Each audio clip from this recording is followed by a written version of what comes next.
when I do these kind of talks, I usually like to do just one thing. And so I thought I'd focus on a particular project called ReachBot. This has been a very fun collaboration with Marco Pavone and his lab in AeroAstro, and with Mathieu Lapotre, who's in geophysics. And the motivation is that there are features on Mars, especially Mars, but possibly other planets, that are very interesting from a geological history and an astrobiological interest. And these include caves and lava tubes. So when you see, for example, a crater like this, what that likely is, it's an opening to a subterranean lava tube, which people would like to explore. And there is a project actually called MELT, Martian Exploration of Lava Tubes, and they're interested in several things. First of all, a cave or a lava tube under the surface, it's protected from radiation, it's protected from the extremes of environment. So if there would be any signs of past life, that might be a good place to look, that it would still be there. Looking ahead, if we are going to build any kind of human habitation on the Mars or on the Moon, doing it down inside a lava tube is actually a really good place to do it. Once again, you're protected from the extremes of temperature, from radiation. You could seal it off and have an atmosphere locally. And so there's a lot of interest in exploring these features. Well, there's interest, but it's hard. Here's a lava tube on Earth. This is in the Mojave Desert. And this is what they look like inside. This is really difficult terrain for a wheeled vehicle or even a legged robot. It's actually not all that easy even for people to walk around. So we've got steep and overhanging faces. And by the way, it's the overhanging faces that are especially useful to explore because they're not going to be covered with debris and dust. It's inaccessible. If you're in a thin atmosphere, flying robots have very poor manipulation authority. If you're on the Moon, you can't fly at all. And existing climbing robots, which have been built, the problem is that they go very slowly and they require lots of grasping points. And actually, we've worked, some of my former students, some of those 79, at JPL, a state-of-the-art climbing robot is called Lemur. This is Lemur 3. And it can go over very rough terrain. It uses microscopic spines, and I'll talk more about that in a minute, to climb rough terrain, but it proceeds very, very slowly. And also, there's a risk. It does a tripedal crawl, moving one leg at a time. If it runs out of graspable spots, it may be in trouble. Well, you could make the robot bigger. Unfortunately, doing that, making it bigger, greatly increases mass and cost and complexity. So here's a wonderful little GIF that Stephanie Schneider, one of Marco's students, made. And I play this because it captures the idea behind ReachBot as well as anything I've seen. So we'll just watch that.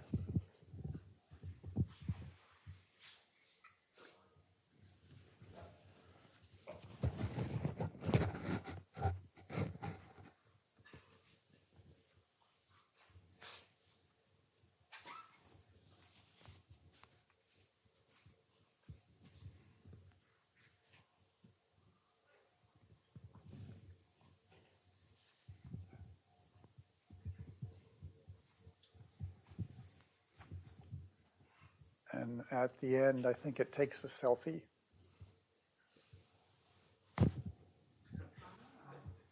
Good. So that is the concept. So the first idea that motivated ReachBot is, well, could there be a way, because everything that you launch up into space and land on the Moon or on a planet, it's very expensive per kilogram. Could we have a small robot, maybe the size of a carry-on suitcase, with really long arms, so that it doesn't have this problem of short reach and moving terribly slowly and finding enough places to grasp? It's not entirely an original idea. It's been around on Earth for millions of years. This is the Harvestsman. And as you can see, we have a very small body, and it can go in very, very rough terrain on its scale by virtue of these very long legs. So that's a good example. What do you suppose could be the problem with scaling this up? By the way, and all these things are tiny. What could be the problem with scaling this up to a bigger scale? It feels like so mechanically Could be flimsy, yeah. Yeah, that's one. There's another one. I mean, the thing about these harvestmen is that they don't weigh anything. If you have a long beam, your beam strength goes as length squared, but your mass goes as length cubed. So there's a good reason that we don't see dog or horse-sized spiders, you know, galloping around, which is maybe just as well. But one other interesting point I wanted to make, and I'm showing it here, is that you talked about flimsy. They are flimsy in bending, but they can be pretty strong in tension. So this is one of these harvestmen in a windstorm, and you can see what it's done. It's flattened itself, spread eagled on the wall, and loaded itself in tension because the legs are quite a bit stronger in tension. Still, scaling's an issue. Okay, but what if gravity was no problem? What if you were supported by water? Could you get much bigger with the same form factor? Well, yes, you could. These are the Japanese spider crabs, and now we're starting to get into kind of ReachBot-like proportions. Fortunately, there is another technology out there. If I wanted to have something that is much simpler than a long multi-jointed leg, could I do something else? Could I have a different kind of limb that I can reach a very long distance and grab things without having a long and complicated multi-jointed leg? And we literally did use these for our first prototypes. There are better versions out there. They're used for booms, for antennas in space, for example, and some other applications which we can talk about later. But that's the basic idea. So instead of a very long, somewhat complicated multi-jointed limb, let's just have one of these extending space booms. Another idea, principle number 2, is that, okay, these things, they're weak in bending and in torsion, but they're strong in tension. So if I have a bunch of them going out in different directions, and if I have grippers on the end, and I can actually pull quite hard. I probably, if I would clamp this to the ceiling, I could probably hang my whole weight from this tape without breaking it. So this idea of suspending yourself with long limbs and secure grasps at the periphery is also not entirely a new idea. Here's an orangutan that's demonstrating it nicely. Okay, so suppose we do that. We say we're going to have a small body with really long limbs. When I do that, what happens is that I start to turn legged locomotion into a manipulation problem, like multiple fingers manipulating a body. And this is something that has been studied for many years. It was actually part of what I did for my own PhD. You have multiple fingers pressing on a body. I can talk about grasp force and force closure and things like that. The difference is that now, instead of having fingers that press upon a body, I have these long limbs that pull upon the body. So I just invert the sign. And I can still talk about things like grasp quality and force closure and so on. Each arm has 3 joints that are powered, 2 at the base for pan and tilt and 1 for extension, and then I have a gripper at the end. And the one thing that is different, though, from the classic grasping problem is that I'm not dealing with frictional contacts. So friction is if you press your finger on something and it slips. I'm now actually grasping, so I have a different set of contact constraints at the tip, but I want to spend a little bit of time talking about that. Okay, so we want to grasp onto rocky surfaces. How shall we do that? We know how to do that. We like to use microspines. We actually did it way back when on a project with Boston Dynamics. This was the RISE robot. And we did it with Lemur, and we've done it with other things. And there's a whole theory of spine surface interaction. What it comes down to is this. You, for a given spine of a given sharpness, and depending on how rough the surface is, you can predict how many what we call asperities, little bumps or pits on the surface that it will find where it can latch on and get a grip. And then how much force you can apply, actually, it depends on the angle of the spine. It also depends on the local surface inclination and on friction. We have very good models of it. The predictions from the models match reality very well. but there's a lot of scatter. So this means you really have to, if you're planning out grasps, you really have to do kind of a stochastic analysis. Okay, so let's put it all together. We need a gripper that will grab rocky surfaces. So we start out with our spines and our models of spine force contact. We have fingers on the gripper. The gripper grabs onto surfaces. The spines make contact. And what we do is we apply a load force to the gripper. Knowing that, I can compute what the force should be at each finger, and I can compute whether each finger would either slip or detach. And what we then do is we start out with a given pulling direction. We gradually increase the force until a limit is exceeded somewhere. And when it is, that's one data point. And if we just keep doing that over all possible pulling directions, we build what we call a limit surface. And let me show you that in just the next slide. So we pull, and there we go. So it's a Monte Carlo simulation. We simulate over the range of possible pulling angles for each part of the surface. We solve for contact forces. We check failure. If it didn't fail, we keep pulling harder until it does, and we get 1 point on our limit surface. And in the end, the limit surface looks like this. It's a convex surface in force space. So this is a plot in fx, y, and z. Embed a coordinate system on the hand, x, y, z, and I pull in different directions, and any force vector that is inside this limit surface should be sustained, in theory, should be sustained by the grasp, okay? And you might wonder, what are these funny square facets here? That corresponds to a different failure mode where instead of slipping on the surface, I pull it in such a way that one of the fingers would actually detach. If you take a cross-section of this limit surface, it looks like this. Remember, I said it was stochastic. So the mean is in the blue, and then one standard deviation is in red.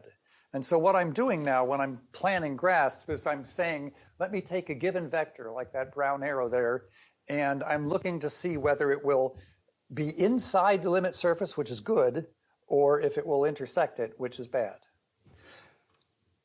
Before I move on, let me stop and take any questions on this, because I want to move on to other topics in a few minutes. Actually, a clarification question. Yeah. Did you obtain this limit surface by modeling or by experimental data? By both. So you can build it up empirically by pulling in different directions, although that takes a long time. So what we usually do is we do it by modeling. So yeah, it's a great question actually. So let me go back a bit. So given a gripper design with however many fingers, say 3, and given some known compliance in the fingers, if I pull at the wrist, then it's a well-posed problem. I can compute what the force should be at every finger, okay? And then for each finger, however many spines it has, and how rough the surface is and so on, I can compute what is the probability that it will sustain that contact or else that it will fail, okay? And then I add it up for all the fingers, and I can generate numerically 1 point. And so that's what we do by the Monte Carlo simulation. And then, I don't know if I have a slide of it, but so this limit surface is generated numerically through the Monte Carlo simulation. But then what we usually do is we'll do a number of points, and we hope to see them fit on the surface. There's actually a different paper for science robotics where we build one of these surfaces, and then you see some discrete empirical points, that lie on the surface. I see.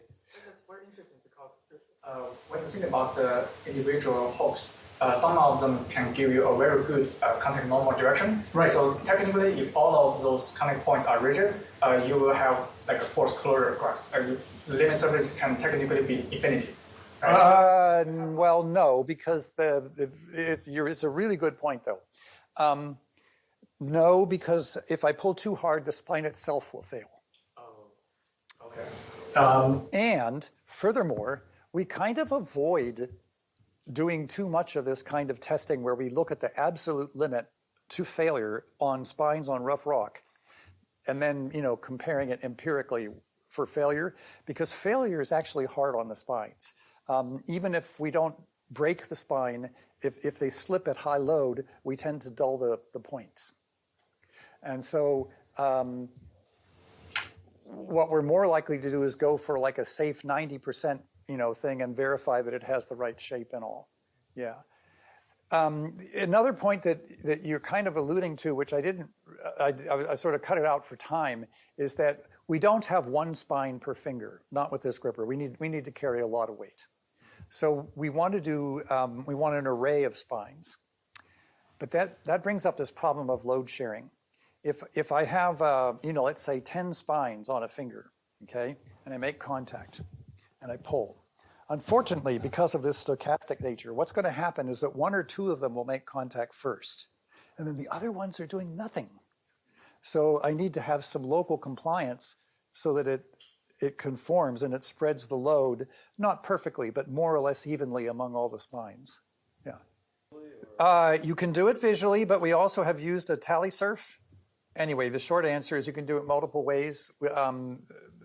If you go to a good metrology place like a machine shop, they'll have like a tally surf. You could do it that way. We've done it that way. Works real well. You can also get a reasonable estimate visually. Yeah. Also, laser micrometer, if you have a good one, works nicely. Yeah, we've used all of those, and we're not trying to get super accurate roughness data. What I want to know is, basically, are these spines sharp enough that I have a good chance of getting a grip? Okay, let me just say a couple more things about this limit surface stuff. One is, as you can see on the top plot, again, this is a cross section of the 3D limit surface. And what am I doing?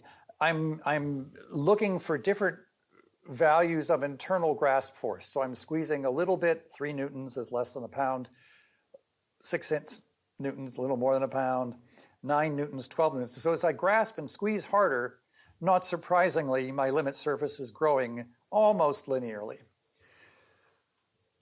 This gets back to your question. What if I have more or less spines? If I only have 10 spines, I'm on this inner red plot here. And if I go to orange, I have 20, 30, 40 spines, that's good. I have more spines, I can take more load, but you can see I'm getting diminishing returns. And maybe you can guess why I'm getting diminishing returns. In other words, like 50 is not much better than 40, but 40 is a lot better than 10.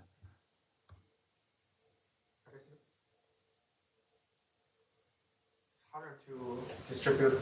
Yeah, it's because I'm getting less and less good at getting uniform distribution. That's exactly right. Yeah. Yeah, that's the problem. And so you see where adding more spines is good, but after a point, it really isn't getting any better. Are any other questions? These are good ones. No? All right, I'll move on a bit, I guess. Oh, yeah, go ahead. There was 1, 2 all of a sudden. Yeah. Just to clarify, here it's not symmetric because the what you're grasping onto is not. The grasp is not symmetric, yes. Right. So if I did a symmetric grasp on a perfect hemisphere, it should be symmetric, yeah. And there was one over there, yeah. Are lava tubes on Mars, did they provide a really solid gripping surface? We don't know. We have never been in a lava tube on Mars, and nothing has been in a lava tube on Mars. But the field geologists, like Mathieu, suggest, they think our best guess is that the ones in the Mojave Desert are sort of like the ones on Mars. Now, the good news is that the one in the Mojave Desert, they're really easy to grasp. They're very rough. And it's not crumbly either, right? It's strong. It's not as good as like glass, right? It's not. No, but it's like the lava rock that you can get for landscaping. Yeah. And we hope that lava tubes on Mars are similar. Yeah. But presumably that's an argument. Have a mission to go check this out. Yes. I think that's a good argument. Okay. Other questions? That's great. Yeah. No, I guess I can move on a bit. Okay. Other things we learned.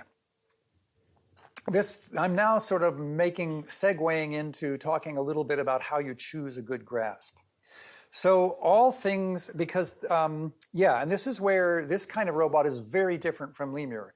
Lemur's climbing up the wall. It doesn't have very much reach, and therefore it has to kind of make do with whatever the best grasp it is that it can find, within its small reach. We have the possibility to choose, like, oh, look up there. That looks like a really good grasp spot right there. And so we want to know what's a good grasp spot. Well, one of the things that helps a whole lot is if it's a convex shape. So we like ridges, we like knob-like, dome-like features, which is not, if has anybody here done any kind of climbing on like a climbing wall, or I'm going to show hands, one person, 2 of 3 admit it. Yeah, so I mean, you have already some intuition about what's a good grasp. What we're plotting here, this angle alpha, is essentially a measure of how well we're wrapping around and conforming to the surface. And blue, which is 0, is the worst case. That means I had to take my hand, open it all the way as wide as I could, and go onto a dead flat surface and pull. Well, I only have 3 fingers. Go on a dead flat surface and pull. And I can pull out a little bit, but not a lot. By the way, when we're climbing vertical buildings or cinder block walls or things, that's where we are. We're in that regime. On the other hand, if it's a little bit rounded, things start to get better rapidly.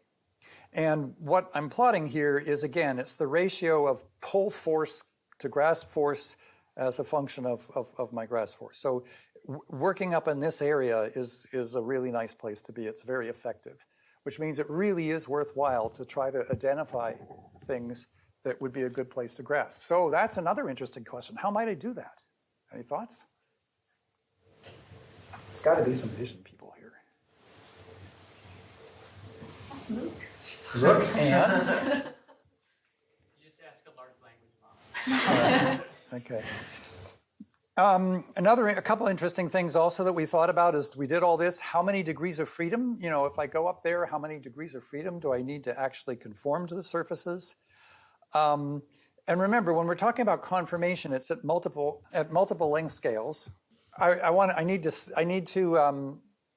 We've already been talking ad nauseum about grasping with microspines at the kind of microscopic scale, a millimeter or so. Well, the next one that is really of interest is how long should my fingers be and how many joints should they be? Do I need long spidery fingers and do they need 2 knuckles or 3 or 4, whatever? And then finally, how big the gripper itself should be, because that's going to dictate what's a good sight. So we did a study where we looked at that kinematically, and we looked at fingers with 1, 2, 3, 4, up to 5 degrees of freedom. Now, you know, before we freak out, that doesn't mean they all have to be actuated. They could be passive. They could be passively compliant degrees of freedom. But the question we were interested in is how much difference does this do these additional degrees of freedom? So here I have a bend joint, the spines on their little spine module can move back and forth a little bit. You know, how much advantage am I really getting from these additional degrees of freedom? And the answer is actually quite a bit. What the plots on the right show, each color is essentially showing the additional area on a rock feature that I can grab by virtue of the additional degrees of freedom. So we did actually go for this bottom solution. And the gripper looks like this. It's not a gripper you'd want to use to manipulate. It is really a gripper just for grabbing. And it has just one motor and a huge system of tendons and what are called differentials for distributing the degrees of freedom. Let me say a bit about that. It is not a new idea. This has been around for thousands of years. If you have a team of horses or oxen and you want them all to pull a wagon, you don't want whichever one of your horses or oxen gets a little bit ahead of the others to wind up taking all the load. You want to make sure that they share it evenly. So you make this thing that looks kind of like a Calder mobile that ensures that all your draft animals experience exactly the same fraction of the load, even if one's a little bit ahead of the other. And it's been around since at least Roman times as a known solution. So that's what we use. We have one tendon for each finger. They're all connected to this motor. They run through this differential system. They run down. You can see the bending degrees of freedom in the finger here, yeah? And you can see that the spines are arrayed in a tile, and the tile can slide back and forth that way, and it can also rock side to side, so that essentially this is a gripper that you can just let it glom onto a rock and then start tightening it and be reasonably confident that all the spines are getting a somewhat uniform grasping force. And I won't go into detail here, but there's a lot more in the Science Robotics paper. There, by the way, up in the right corner is the whiffle tree, so-called. You can it really basically exactly the same as what you see for draft animals. Any question on this before I move on? For those who are into design. Yeah. So I don't know if this is the right time to ask this, but I know like when you go to the moon, you have to deal with like lunar regolith. Do you have to deal with like Martian-like regolith getting in the way of these things? Not, well, first of all, there is less on Mars, and secondly, when you're in a lava tube, actually one of the big hopes is that there really won't be. There will be some on the floor, but we're going to be grabbing walls and ceilings especially. So the answer is we don't know, but we hope not. Okay. Yeah. A little bit of dust is not a problem. Several millimeters of dust is not really a problem. On the other hand, if it's several centimeters of dust, then it is a problem. Yeah. Yeah. So if the load sharing mechanism works for different limbs, like different fingers, or for every individual spine? It's at different levels. So the load sharing among individual spines is just compliant and it's imperfect, which is why we get diminishing returns as we go from 30 to 40 to 50 spines. Then the load sharing among the fingers is this differential system. Yeah. And these are all just design choices that were somewhat empirically determined that this works well enough. Yeah. Those good questions. Okay, so one of the things we realized early on is that the perception of the surface is really kind of a two-stage problem. From the body of the robot, I want to know where is a good grasp. And I actually want to know that before I extend a limb all the way out. Because it turns out that by the time you've extended a limb out, let's say ultimately 10 meters or so, you've made a fairly large commitment about where you're going. And so you'd like to know that you're aiming at a macroscopic scale at a place that looks like it's going to have a graspable feature. And then as you get closer, now you really want to know where exactly do I want to grip. So we're using both distant and near sensing. The nearer sensing is in the sort of millimeter range, and that's how we're choosing our grasp sites. The other thing to be aware of is that if you've got this gripper all the way out there, I mean, our positioning accuracy is frankly not very good. So one of the things we learned with an early planar prototype is that we really have to use a camera to look at that and do some visual guidance. So the near surface scanning, yeah, so this is a sort of typical result of what happens in this case to be a rather good graspable feature. Okay, so May 2023. Tony Chen and Julia D and Stephanie Schneider went down. They rented a SUV, a four-wheel drive vehicle, and they went into the Mojave Desert. Turns out if you go into the national park, there's all kind of rules and regulations. If you just go into BLM land, they're much more relaxed. They found a suitable lava tube, and we didn't really have it in budget to do a full-on ReachBot build, but we did one arm. So we have one ReachBot arm on a tripod. We're using a kind of interesting boom here, which I'll tell you about in a minute. And we identified a site, and we're going to grasp. There we go, the gripper loads. This thing is not fast, by the way. And then we pull. So we did a bunch of experiments on different grasping sites, different pull forces. We brought some lava rocks home. We scanned their surface to find out their roughness. And yeah. Is it still going? Yeah, okay.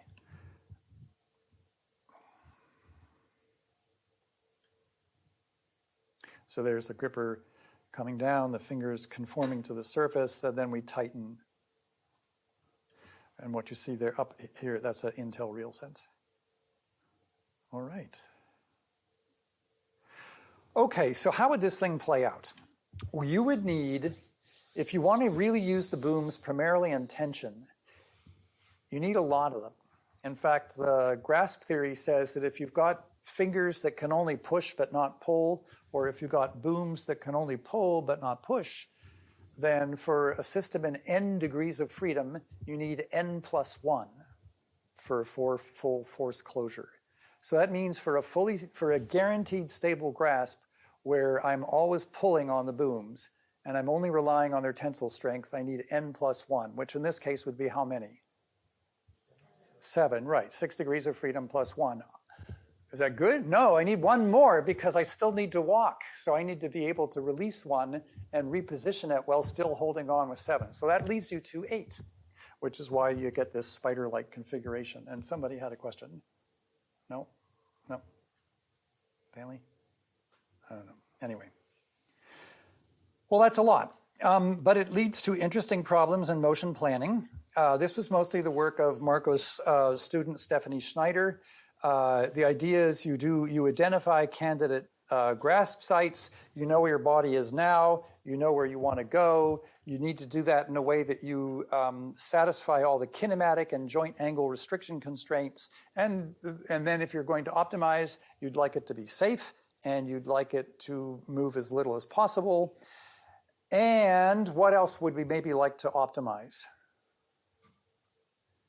There's one that I didn't mention, which actually turns out to be important. Grasp stability. I want to make sure that as I get from one place to another, that at all times I maintain a highly stable and reasonably stiff grasp. So there it is doing its motion planning. So here where the fingers are fixed and it's moving the body around. And then in the next part, it now needs to reposition one of the limbs to an alternative grasp site.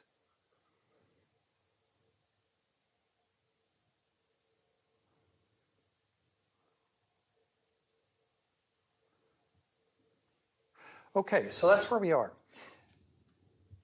The NIAC project kind of drew to a close, and as we had our sort of wrapping up site visit, and we talked to the folks at NASA, I said, it's all very cool and all, but it's kind of, it's kind of expensive and complicated. You've got this thing with eight shoulders and 8 booms, and do you really need quite that many, and so on?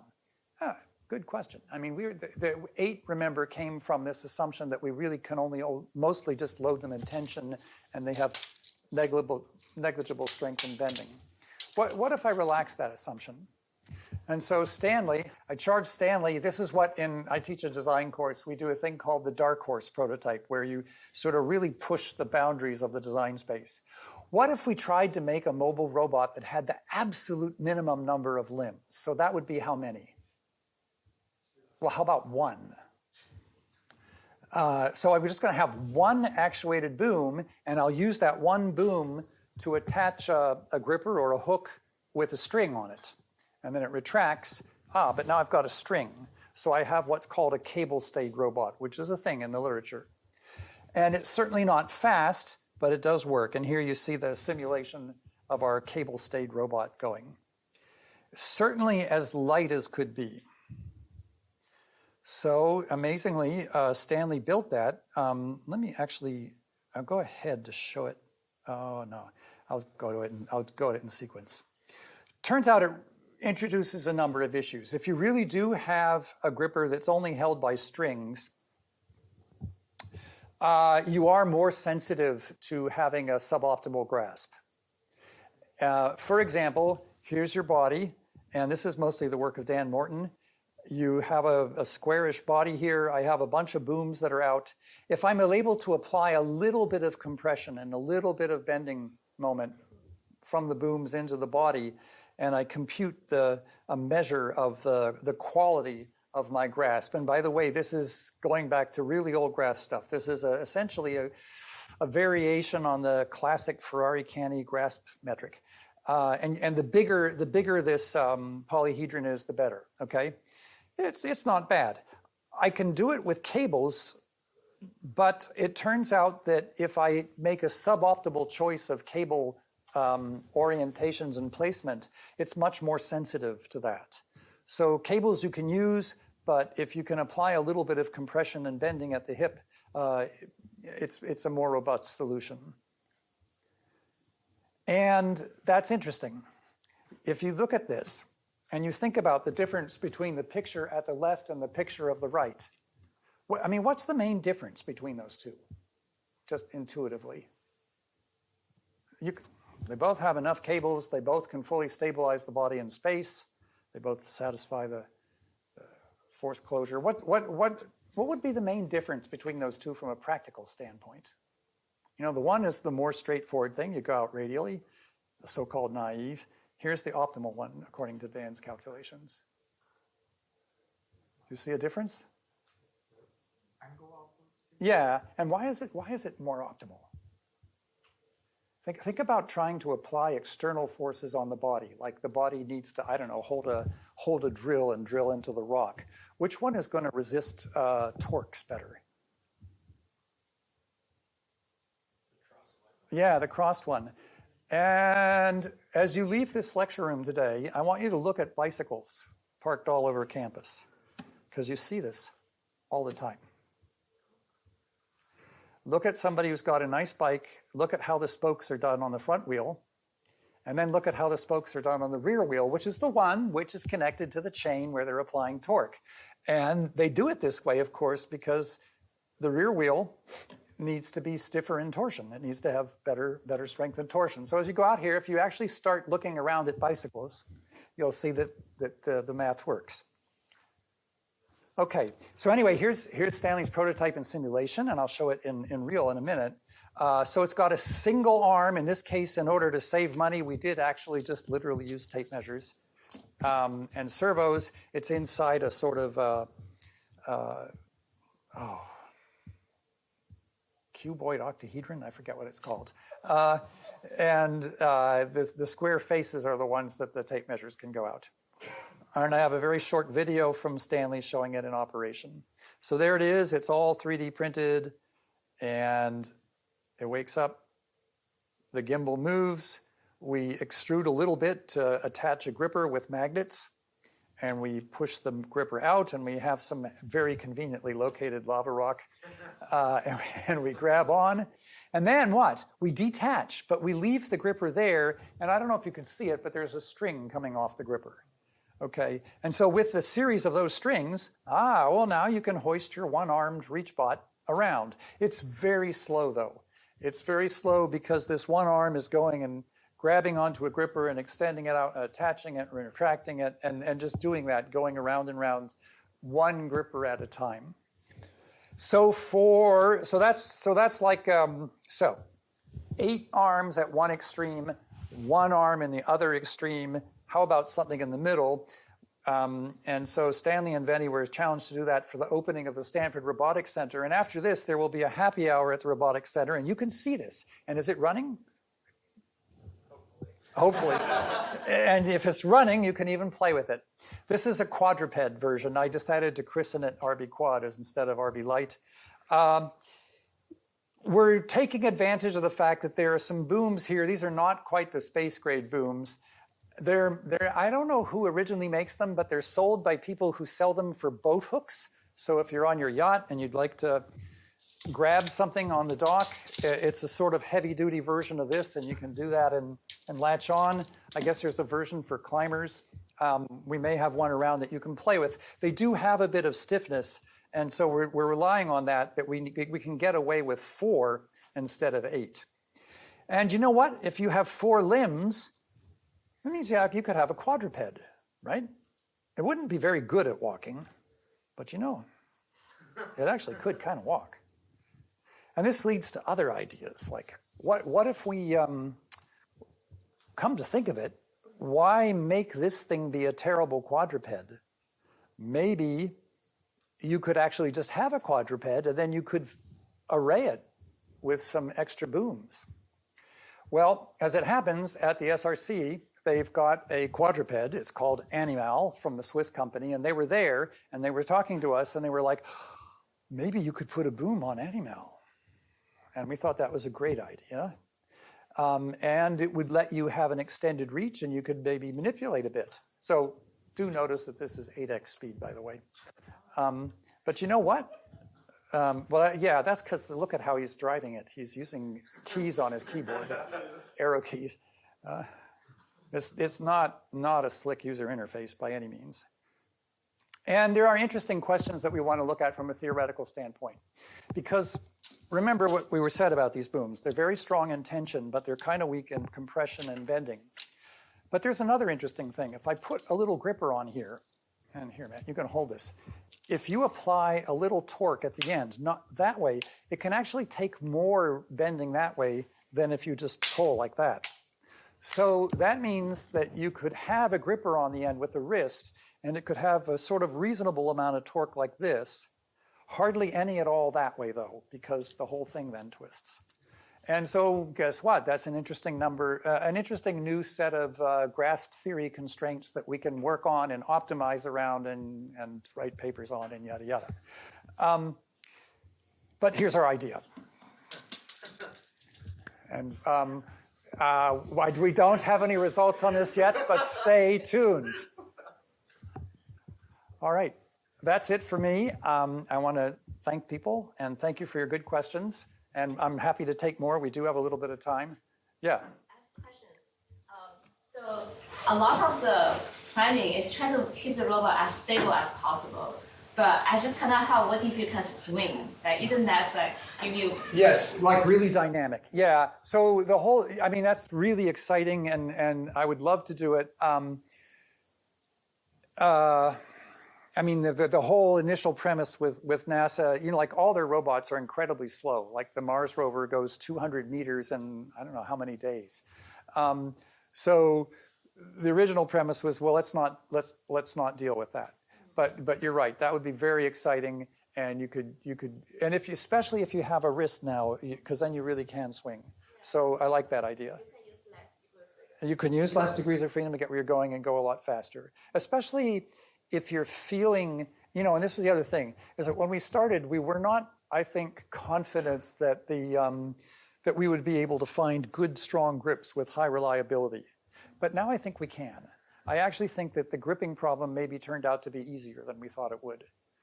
Unless, as somebody asked, it turns out to our dismay that Martian lava tubes are very slick and smooth inside, in which case, yeah, whatever. Another question is that for Mars in particular, like, is the visibility similar on Earth? Like, is that very dark or is that actually... Yeah, the lava tubes, as soon as you get them, are completely dark. So you have to provide all your own lighting.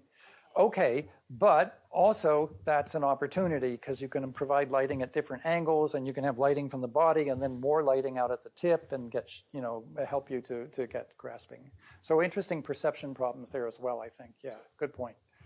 It seems like to have that highly dynamic motion, you have to be very confident that when you swing, there's something to grasp. That you swing and when you grasp, it really will grasp because you don't have time to say, oh, darn. Yeah. Yeah. Following up on the idea of reducing number of limbs, even if we still move statically, if you consider gravity, you can have stable pose with less than 6 limbs. You can if you assume that you've got gravity, yes. Yes. Yeah. But we do have gravity on Well, Mars. we do. We have less and even less on the moon. So yes, that should help some. Actually, though, here's the other thing, though, where we want stability, because, and we learned this even with the planar prototype where gravity is not a problem. If a grasp fails, and they will sometimes fail, because remember, the spines are stochastic. So unfortunately, even with a very good grasp, there's maybe, I don't know, a 5 or 10%, maybe 5% chance of unexpected grasp failure. And when I do that, there's suddenly no force along this limb. So it's a step function, right? From several newtons or tens of newtons, depending how big it is, to 0. And the whole thing now, the whole rest of the robot, you know, oscillates, which is why we want to keep this sort of stiff, strong structure at all times. I see. Yeah, like the bicycle wheel almost. Okay. Yeah. It Yeah. seems like the cost of a failed grasp would be a cascading series of failures. Could well be, yes, on the because you fail and then, yeah, and we got a little bit of insight on that. Our very first prototype was literally 4 of those Black & Decker battery-powered tape measures controlled through an Arduino and rolling on roller bearings on a floor. And even then, we saw that if you had loaded it up and one grasp suddenly failed, the whole thing would also, yeah. Yeah. How do you get into a configuration where you have all 7 necessary arms set up? Like how do you deploy basically? Yes, good question. So there's another paper. It's a ConOps, a concept of operations paper. The idea is that you lower it down on a tether, and then the booms extend. And if in the worst case, if the lava tube's really big, you may actually just have to drag yourself to the nearest wall and grab, and then go over and grab. And at that, now you're in business. You can start to move. But you're right. This is all stuff we've thought about. We don't have detailed motion planning for it, but it's been thought about at least at the level of a ConOps paper. Yeah. And does the ConOps involve like getting all 7 arms before you detach from the tether, or I guess I'm not straight. I don't think you need. Again, if you've got any gravity, you don't really need all 7. Yeah, you could hang from 2 or 3. Yeah. Or if you had the locomotion permit where you could. And as you see, if the booms are stronger, you can locomote, albeit rather badly, but you can do it. Yeah. Any others? All right. Well, we should maybe go to the robotics center and see if it's running. Okay. Thank you all.